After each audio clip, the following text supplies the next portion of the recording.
right. Hello, everybody. Thanks so much for having me. Really happy to be here. Excited for this talk and all the other talks here today. I am Matt Vella. You're probably wondering why I kicked that off with a arguably good or terrible commercial from the 1970s. Of course, I have a loose point. I will get back to that. But in the meantime, let me introduce myself. So, I'm a software engineer by trade, lover of pretty much everything outdoors, part-time med scientist, a cookie or token to somebody who can actually understand the reference of what I'm doing and what that's related to in pop culture on the left side of the screen there. And I work at a company called Viam, and I'm a principal developer advocate there. If you're not familiar with the company Viam, it is a software platform for robotics and smart machines, and it really is meant to simplify the development lifecycle of your build. And the idea is there are components and services. You are composing them in a no-code way, which is surfacing an API. And it's a standard API that you can then use with any of our SDKs. So you can then control the thing you're building in the way that you want to. Um, I I am sometimes known to say that we live in extraordinary times. And what do I mean by that? I am referring to technology. And essentially, we're at a point where hardware compute is cheap, it's commoditized. I can get a tiny little computer that has capabilities, you know, very surprising capabilities like abilities to run machine learning models on the edge on a device that costs $20. Open source software keeps getting better, more ubiquitous. Our choices are tremendous today. And all of this is augmented by cloud services that are ready available. Again, improving, getting higher level. This is the story of technology where things become higher level, easier to use, and our choices really go up. And AI is real. This is kind of a new one. Like 2 years ago, I probably wouldn't have this bullet point on a slide. Sure, machine learning models were real, they were being used, but with the rise of ChatGPT, LLMs, everything we're seeing happen over the past 2 years, people are using AI in very real ways. And yet, I cannot keep this guy off my countertops. This is my friend, my cat Onyx. And yeah, pretty much whenever we're not around, he's jumping up on countertops. He's trying to get at food sometimes. Wake up in the morning, there's cat hair on our kitchen table and countertops. It's kind of gross. My wife is, cleaning it off every morning, and I'm complaining that there's a chemical smell in the kitchen. And thankfully, I work in technology, and maybe I can use technology to solve this problem. And so when I started thinking about this problem, I honestly wasn't doing a lot with AI, and I kind of was looking at this like, wow, this is a big menu. And maybe this is page one of the menu. Maybe it's one of those big diner menus. You go to a diner and you're kind of overwhelmed. You're like flipping through the pages and there's so many categories and so many choices. And that's kind of what we're faced with in AI today.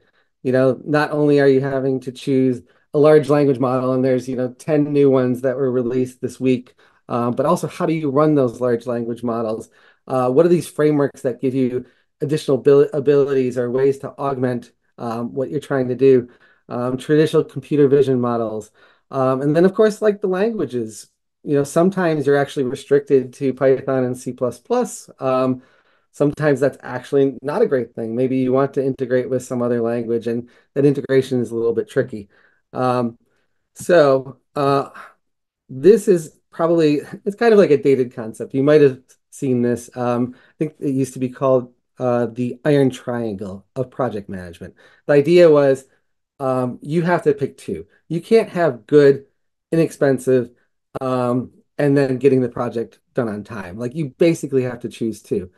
I tend to think that this is a little bit dated because technology, again, is getting to such a place where things are higher level, more abstracted, and it's easier to actually, find a toolkit that helps you combine these things.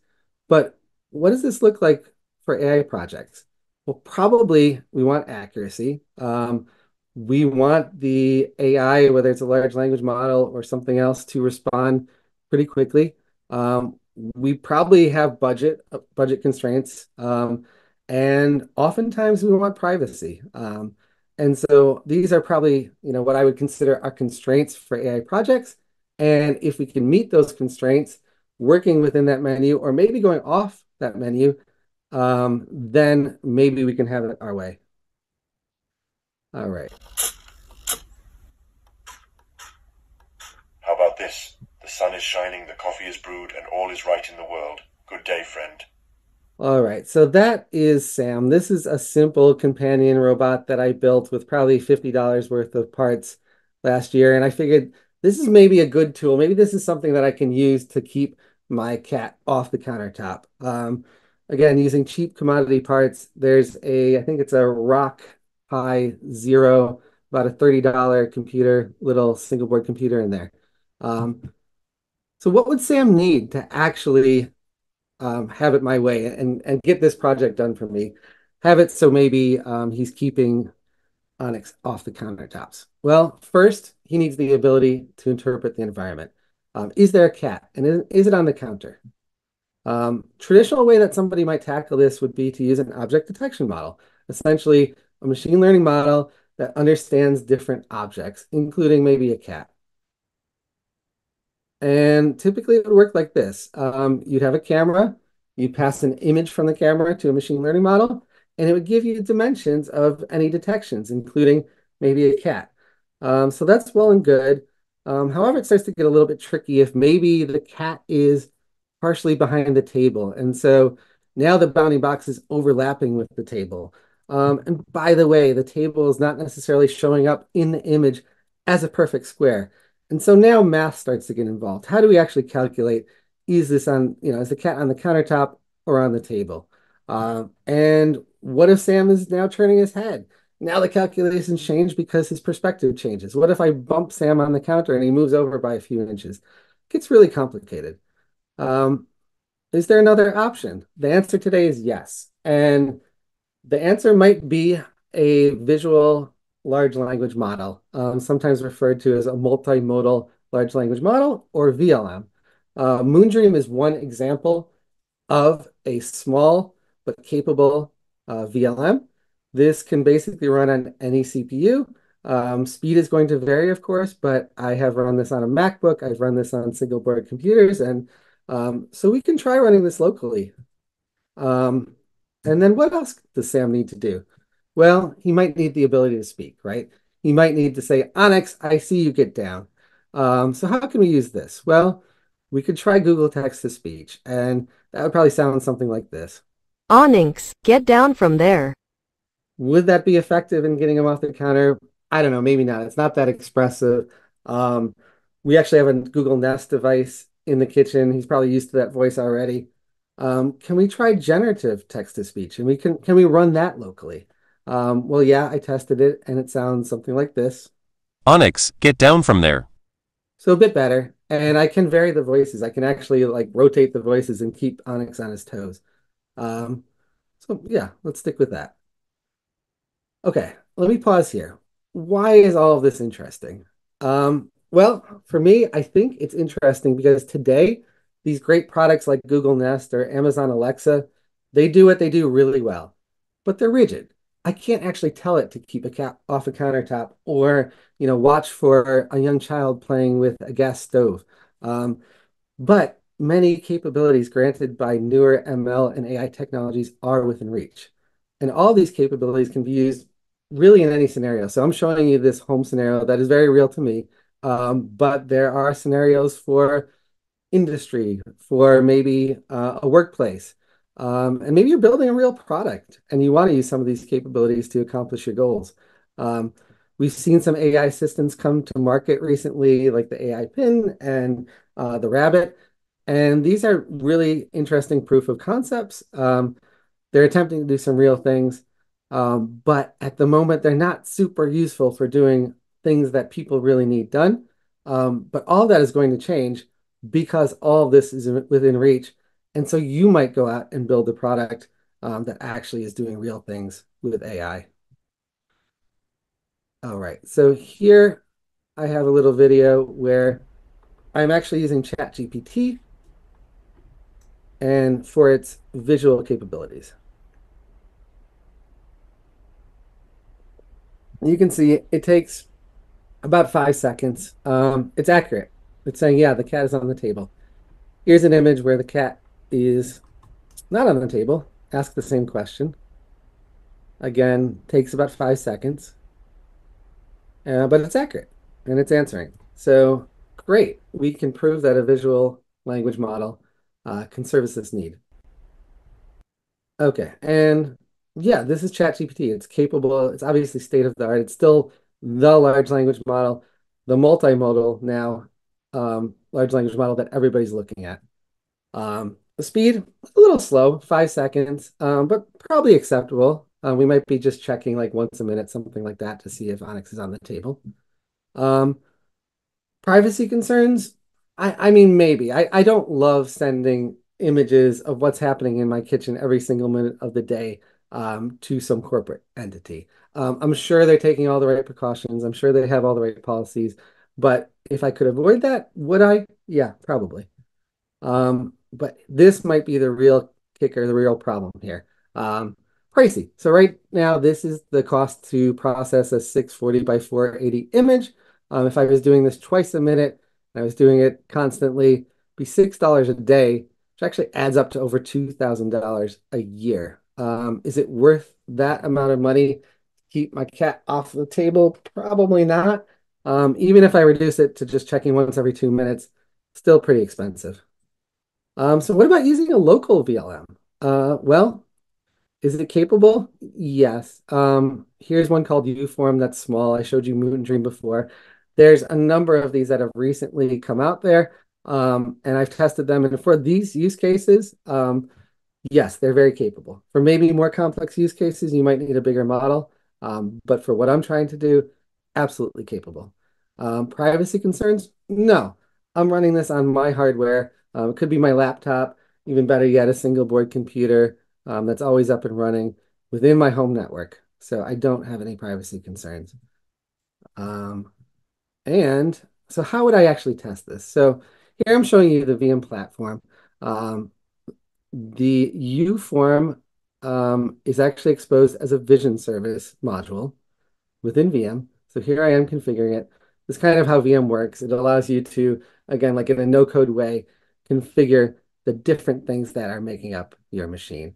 So here I have like a camera. I have actually a face detector for something else I'm trying to do. And I just configured a vision service that essentially is wrapping that U-form VLM. And here I've got the VM documentation.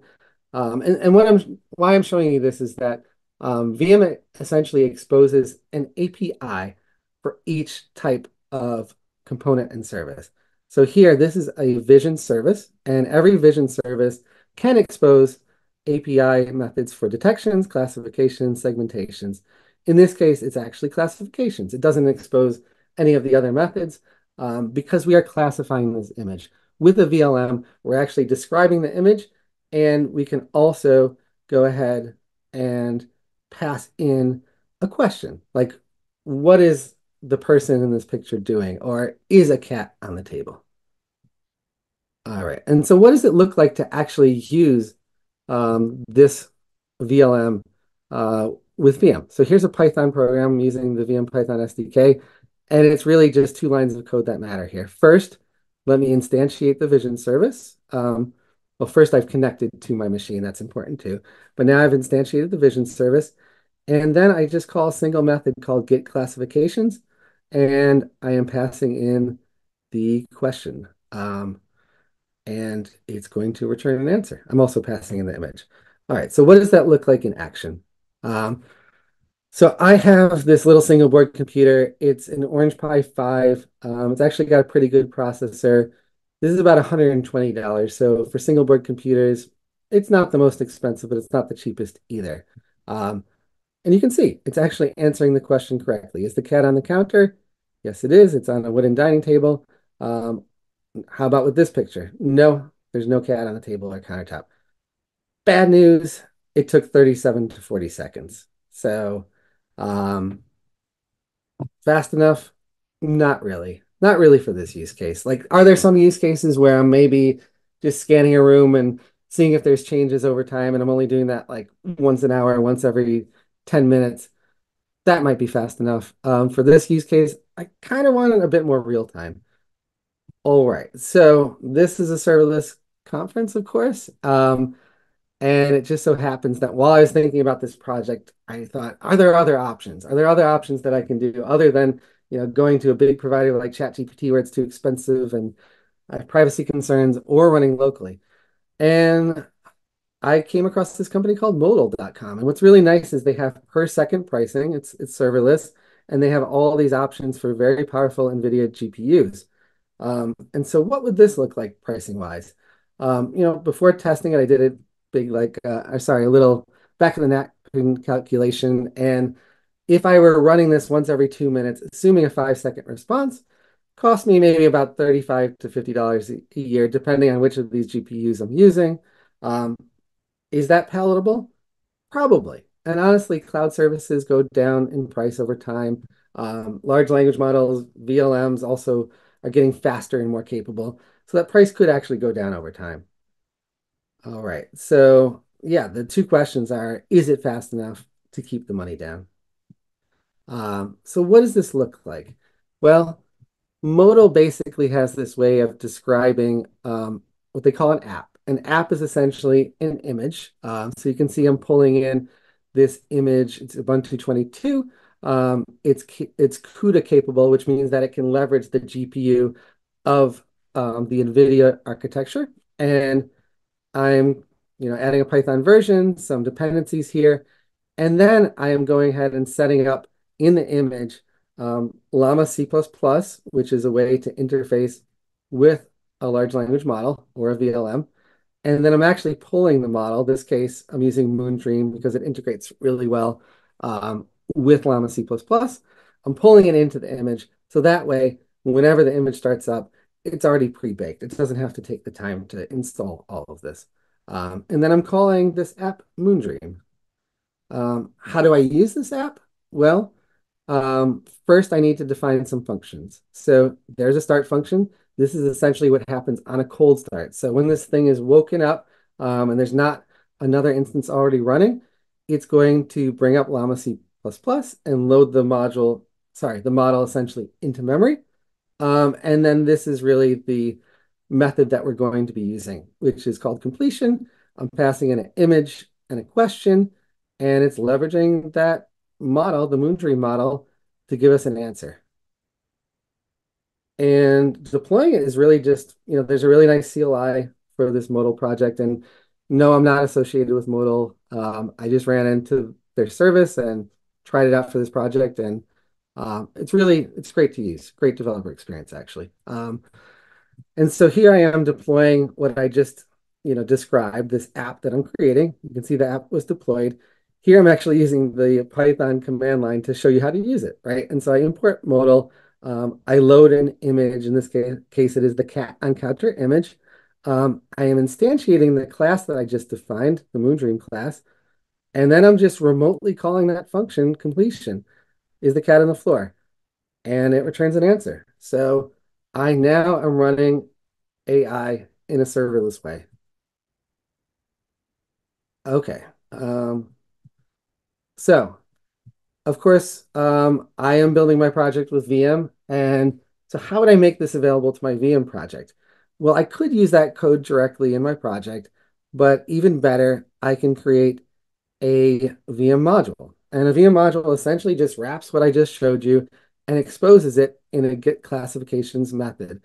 And why is that nice? It's nice because that way I can swap out models in my VM project essentially just by going to the configuration screen and choosing, which model I want to use. So here I have a U form. This is the one I set up previously. This is the Moondream modal module that I just created. And to configure them, I just again, choose from a drop-down menu. And then to use them, it's exactly the same code. I am just instantiating both of them as a vision client.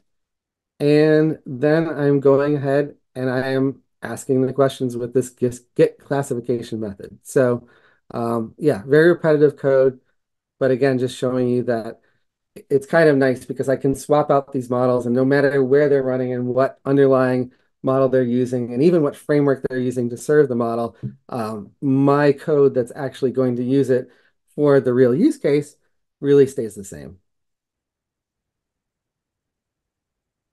All right, so performance, that's what we're looking at here, right? I sped up this video a little bit just so we could see the results pretty quickly. Um, and here we go. So this is a cold start. This is me running inference with Moondream serverless, taking about 7.5 seconds. Not bad. Do I wish it was a few seconds faster? Yes. Without a cold start, however, it's really good. 2.5 seconds. It's actually faster than what we saw with ChatGPT. And again, for comparison, here are these models that I'm running just locally, clocking in around 30 seconds.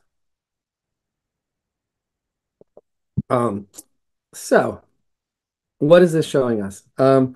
This is showing us that actually we can maybe choose within the menu and off the menu. There are tons of items on the menu. However, there are frameworks that help you get going with those tools and using them the way you want faster. Do you still have to maybe understand like, okay, what are the models out there and what are the frameworks out there? Yes. You have to do a bit of research up front. But there are these tools out there like Viam that modal and modal that make it easier to actually then go ahead and try that tool. You might try a tool, you might say this is actually not the right large language model. Maybe it's not accurate enough or it's not fast enough. You might say, just like what I just saw, running it locally, not fast enough. Let me try something else. So for the most part, you can actually have it your way. And I realized I did run through that presentation a few minutes faster than I expected. But I will leave you with this nice AI generated art and a call for any questions. Thanks, Matt. That was great. Gave me so many ideas of things I can do with AI, and really, it. I mean, the conversation has shifted it to AI is infiltrated into all of these conversations, especially in the tech and serverless world as well. And now, I like the play into have it your way and the Burger King menu, and I I've done some research into AI, and initially it feels more to me like a Cheesecake Factory menu and not a Burger King menu. Like there's pages and so many options there. I'm wondering if you mentioned you have to do research. Of course, you have to do research if somebody is wanting to get into AI to build something like what you showed. Where do you recommend they start? Yeah, I would honestly recommend starting small, right? Like with anything, if you're going to use a new framework or, new technology, it can feel pretty daunting at first, even if it's something that's purpose driven. And what I would say is find the thing that maybe you're seeing people are using for a specific purpose. Start there, and really like any project work iteratively. Like when I was looking at some of the frameworks like Llama Index recently for another project, um, Llama Index is pretty big. It does a lot of things. LangChain is another one. It does even more things. But really, what I was trying to do was essentially um, function calls with a large language model. And there's some other tools out there that actually do just that. And it might be enough. And that way you're like reducing the overhead in terms of complexity of like learning all the ins and outs of a framework or how to navigate, a larger framework that can do many more things for you. So I guess just work iteratively. Yeah, that's fair. That's fair. And you mentioned that a limited part of the menu tends to be the languages that are available to C++ and Python. I mean, is that generally a universal condition with all of these different providers today? Or if someone is exclusively a JavaScript developer today, are there avenues for them to dip their toe into AI with just JavaScript? Yeah. Well, it depends. So if you're using something, a cloud service like ChatGPT, there, of course, APIs that you can leverage in any language. If you're, wanting to run something locally, You might be looking at a framework like Llama C++, which has bindings for Python. It might have bindings for a couple other languages, but oftentimes it's coming down to C++ or Python. And you're seeing that landscape changing over time. Just I guess one nice thing about VM is that if you're using a VM module that wraps any of those things, it is automatically exposing a gRPC API that you can then leverage with any of the VM SDKs. And so I was using Python in those examples, but I could then just as easily use our TypeScript API or Dart Flutter if I'm building an application. And so there are tools like that that actually wrap what's underneath and present an interface that is usable in the way that you want to use it. Interesting. Okay, that makes sense. Is there a do you know if there was a reason that we've started with these languages in AI? Is it a more of a performance thing or yeah, something else? Yeah, I honestly I've never researched it, so I can kind of just speculate that, C++, yes, of course, is the thing that's built for performance. My understanding is that Python bindings to C++, which is what most of the Python packages are fairly performant. There's not a lot of overhead. Surprisingly, some languages that are, performant compiled languages, my understanding, like Go, for example, doesn't have, it has bindings to C++ that are a bit less performant than Python even. But I also have to assume that a lot of this is coming out of the world of data science, right? And data scientists for quite some time now have been working in Python. And so it's kind of a natural progression. But it's pretty interesting. Like Python seems to be like the go-to for almost any of these things. And the nice thing there is like, if you don't know Python, it's pretty easy to learn Python. It's like at this point, what the lingua franca of programming languages. Yes, yes, yes. Brian had a question in the chat about uh, sites or newsletter, basically keeping up with the progression and evolution of AI. Do you have a go-to newsletter, blog, website, et cetera, where you're getting your AI updates? Yeah, it's a good question. I have a hard time pointing to a single source. If I have to, I use Reddit. Like I really, every morning I'm like kind of trolling through and seeing what people are posting about in Reddit and, various subreddits there. Um, so I guess that's my go-to. Okay, okay.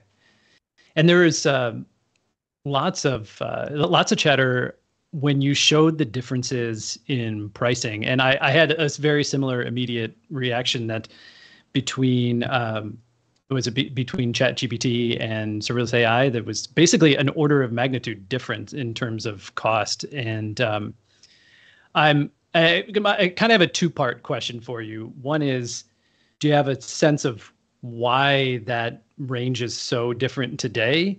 And then couple that with, do you expect do you expect something like ChatGPT to get significantly less expensive over time, or maybe the other way around and some of the other models getting more expensive? Like, where do you think it's trending? Yeah, yeah, good question. So I would think, well, why is it expensive to do image processing today with ChatGPT? My guess is that it's a fairly newly released feature. I think it was added with GPT-4 Turbo, and now they're like one iteration past that with what GPT, what is it, 4.0, I think. And if like when ChatGPT first came out, um, with just chat abilities, if you're using their APIs were actually pretty expensive. And already they've dropped tremendously in price. If you were doing just language generative AI language without the image processing, I bet it's actually pretty competitive to the serverless. I haven't done that math, but so to answer your question, yes, I think it's going to probably reducing cost over time. But then, of course, like they are the go-to for many corporations that are using large language models today. And so probably like, their infrastructure is massive. They, of course, need to make money and they probably can, they have people that are willing to like pay, for larger scale projects. Yeah, yeah, yeah. Um, so as I was watching your demonstration of the cat on the counter, which by the way, I can totally relate to this, and waking up in the morning and being like, why are there so many paw prints on on my counter? What happened here Yeah. last night? I could definitely use that device. Now that you've gone through that experience, what other ideas and inspiration has hit you recently? Like, what's the next thing you're going to build with AI? Yeah, honestly, like I want an AI assistant that can do, simple tasks for me. And, again, I work for a smart machine robotics company. Like sometimes actuation will be involved.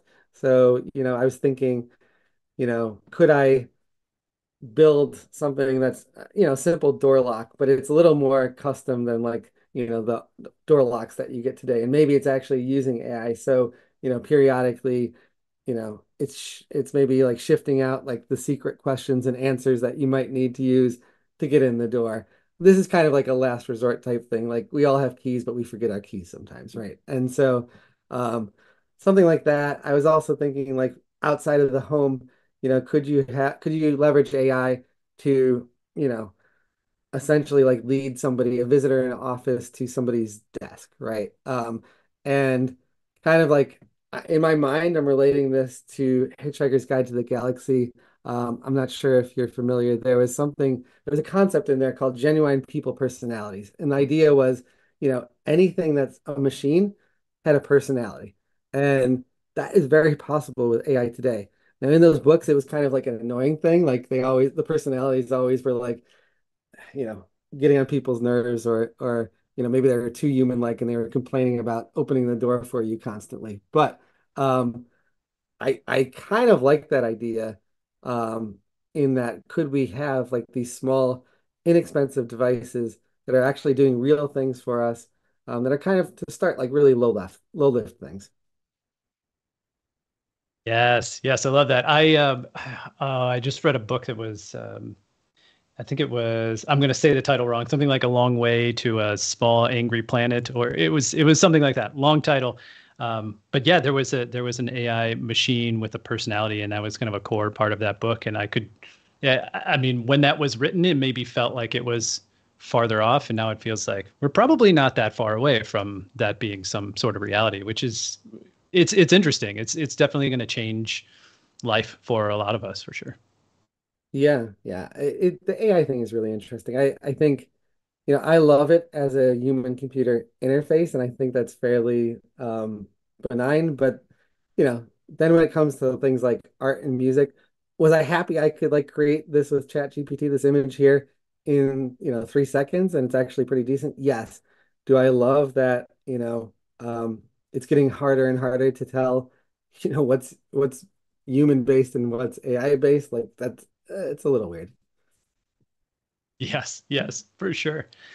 Oh yeah, okay. So over in the chat here, I wanted to point out that a couple folks have mentioned there have answered where there are JavaScript or TypeScript outlets to AI. Ray says that Google Gemini has a great JavaScript SDK. Jen said Squid Cloud uses a TypeScript framework for AI, works with multiple LLMs, and then Ray also saying that for JavaScript folks, people who are mostly comfortable in JavaScript, pushing folks to learn Python, that it's definitely worth the effort there. So thanks Yeah. for those comments, and then going to wrap with one last question from Brian. Well, Brian, more of a comment from Brian, who says that the hard parts for me in getting into AI is that a lot of the services have no or very limited free levels to just experiment with. And that's something that I have experienced as well. And just kind of curious to get your take on that based on your experience of evaluating these different service providers. Did you have to come out of pocket to do these trials? Were some of them free and kind of coupled with how did you get to those? Uh, yeah, those estimates based on the work you were doing. Yeah, yeah. Good question as well. So the answer there is also it depends. When ChatGPT first came out, and I think it was even a waiting list for the API, it was like the new thing, and I was willing to, actually pay for that API usage. And it was, fairly minimal. I think it was like $20 a month. But kind of sometimes depends on desire, right? But um, other services, actually, there are free tiers like Modal, the one that I was just showing. They do have a $30 credit per month, which actually is really nice. Like I spent $0 so far, like testing, uh, and that's good because actually there's some complexity, even though it wasn't that bad, but like of getting this thing running. Is it actually like running where it wakes up correctly? Like it took me some time, and the dollars were adding up, but not much. Like I got up to I think $10 before I had it working the way that I wanted. And same with VM. Like VM also has, I think it's just a $5 a month credit. Um, but with VM, like everything you're running on a machine is open source and it's not costing you anything. What costs money is like the cloud services. If you're storing data in the VM platform, if you're using like training for machine learning, that sort of thing. And so it really depends. I would say there are often options, and often those options are open source projects that you can run locally. But of course, then there are the trade-offs that we talked about earlier. For sure, for sure. Well, thanks, Matt. Thanks for sticking around and answering these questions, and thanks for that great presentation.